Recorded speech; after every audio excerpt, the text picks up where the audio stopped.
मोदी जी ने नई गारंटी जोड़ दी है, और वो गारंटी ये कि जितने भ्रष्टाचारी हैं इनके पास से जो पैसा है, जो ब्लैक मनी है, वो लिया जाएगा और गरीबों में बांटूंगा। ये संकल्प ले लिया है बीजेपी ने, से आप गारंटी मान सकते हैं मोदी जी कह रहे हैं। बिल्कुल, सबसे पहले ले वो हेमंत बिस्व शर्मा जी से पैसा, जिन्होंने वाटर स्कैम में हजारों करोड़ रुपए कमाए। उसके बाद दूसरे नंबर पे अजीत पवार जी से पैसा लें, जिनके बारे में कहते थे जेल में चक्की पीसेंगे, जेल में चक्की पीसेंगे, और आज जेल में चक्की पीसेंगे नहीं, डिप्टी सीएम बन गए अजीत पवार जी। तीसरा नंबर पे आएगा, इशारा आपकी तरफ था।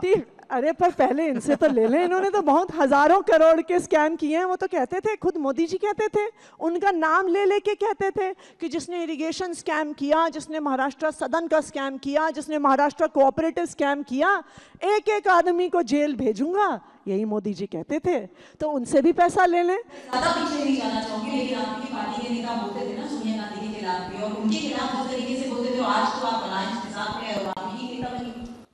देखिए, हमें इस बात को समझना पड़ेगा कि अगर आपको भ्रष्टाचार के खिलाफ भी लड़ाई लड़नी है, उसके लिए आपको देश में एक संविधान की ज़रूरत है, देश में लोकतंत्र की ज़रूरत है।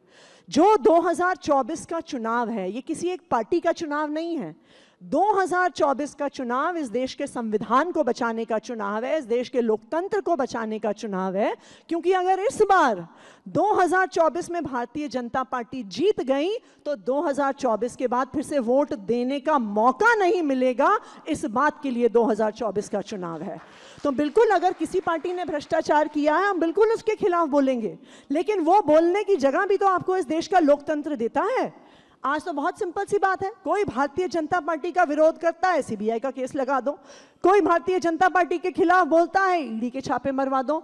कोई भारतीय जनता पार्टी का विरोध करता है, एनआईए का केस लगवा दो।